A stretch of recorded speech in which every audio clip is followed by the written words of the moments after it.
rained through her fingers. Page 3140. There were search gangs before, said Elaine stubbornly. And I was fine up here. It was different then, he said with clenched teeth. Patience. Back then they were only rounding up confused and wounded survivors. This time, they're looking harder. They're looking for a magician. Elaine folded her arms. And whose fault is that? She demanded. Who came waltzing in through the wisps and the sirens?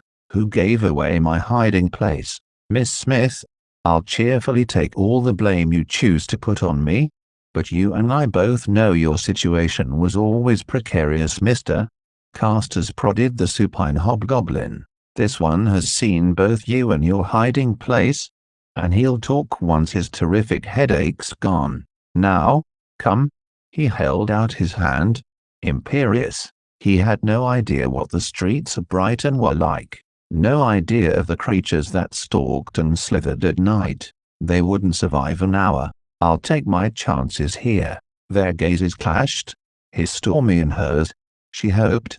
Firm and steady. For a moment, she thought he would seize her bodily. She'd scream the roof down if he did. She promised herself. She couldn't go out there. Not after the things she'd seen. Not without a plan. Not without preparation. It just wasn't time yet. Mr.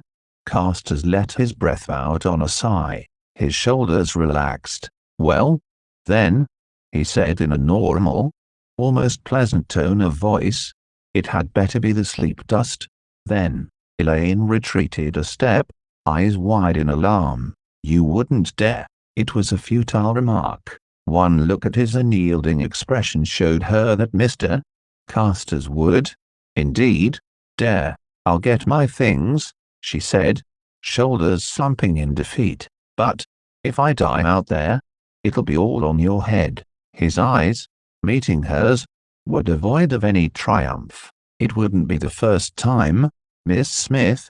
It didn't, after all, take long to pack. As Mr. Carstairs stashed the sleeping hobgoblin atop a stack of crates, Elaine stuffed a knapsack with extra clothing, food, and whatever articles she thought might be useful.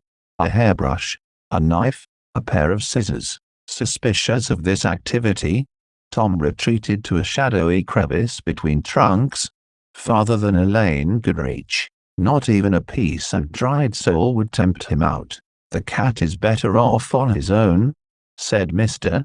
Carstairs finally. But, began Elaine. Leave off. His voice was firm but gentle. He was right, though Elaine didn't want to admit it.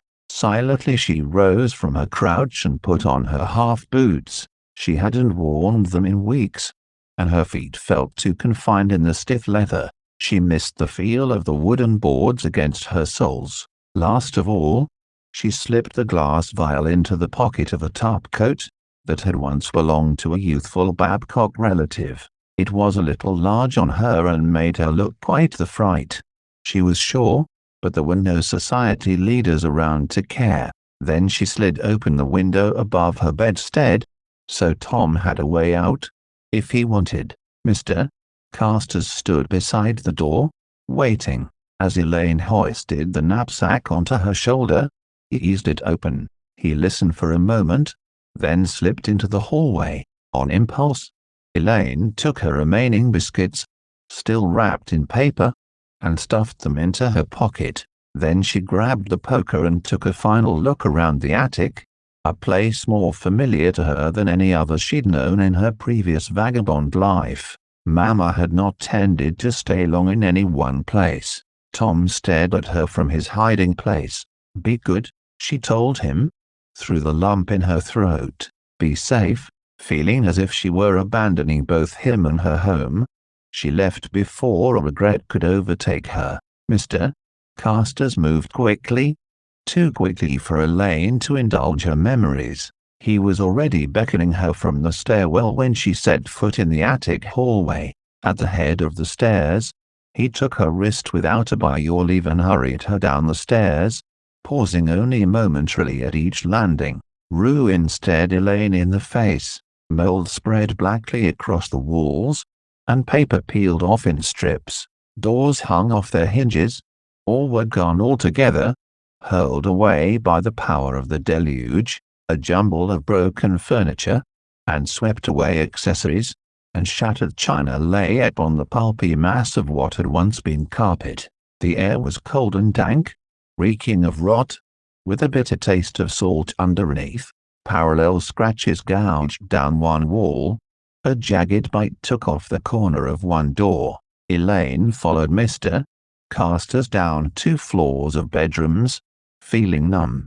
At least there weren't any bodies. Elaine had made sure of that, stretching her meager powers to breaking as she pushed them out the gaping windows and gave them to the sea. She'd lain in bed for days after, feverish from the effort. Salt water and storm had battled her every step of the way. Onto the first floor now, with its higher ceiling and grander rooms.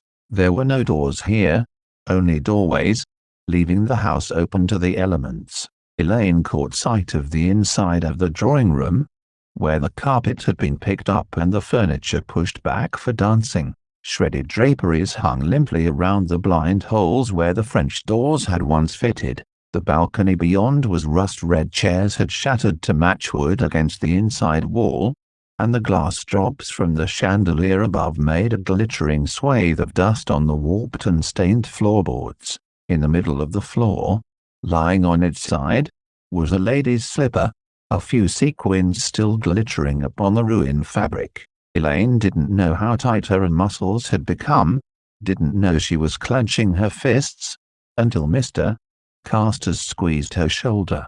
The gesture said, "Are you all right?" Elaine felt a sudden gush of hot tears. She blinked them away and nodded. Down one more set of stairs to the ground floor. Here a thin sheet of seawater rolled across the wood. Their feet made tiny splashes as Mr. Carstairs led them to the back of the house, away from the front door. The sea had overcome both beach and street in front of the house. They'd be stepping into its embrace if they went that way, exposed to the searchers Davy had sent. A soggy mess of cloaks and coats lay in the extra room at the back of the house, the outerwear of guests who had departed in unusual ways.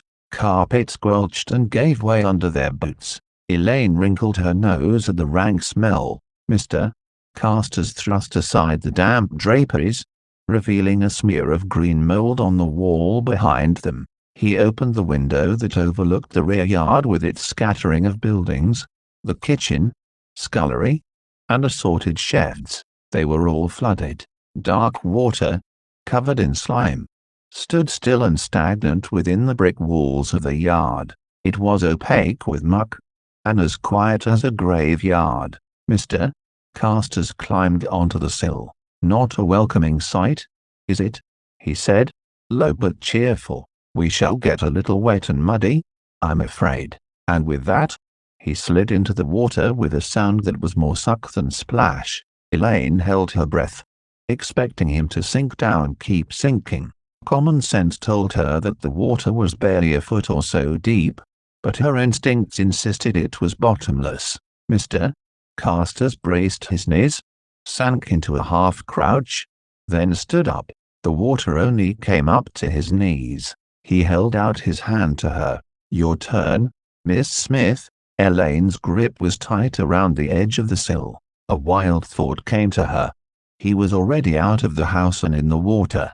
She could easily slam down the window and flee back to her safe attic. So what if she had been measuring her life in cups of weak tea, letting it dribble through her fingers day by day? At least she'd been alive to do so. While out on the streets of Brighton, "Miss Smith," his voice held a warning. A shiver of movement caught Elaine's eye, a slight ripple in the mud-choked water. "Behind you, Mr. Carstairs," Elaine cried. He turned, stumbled, then, with a cry, disappeared into the water. Dark wavelets surged against the house. Sea wrack tumbled on the disturbed surface. Elaine froze. For a moment, she was in another place, at another time, watching another man disappear into the shadowy sea. Mr. Carstairs broke the surface, fighting against hands wrapped around his throat. They were attached to long, thin arms. And again those arms pulled his head under. Elaine put her knapsack on the sill, gripped the poker firmly, and, before she could talk herself out of it, slid into the water. It slapped against her legs and thighs, heavy and cold, as Elaine reached blindly into the place where Mr. Carstairs had disappeared.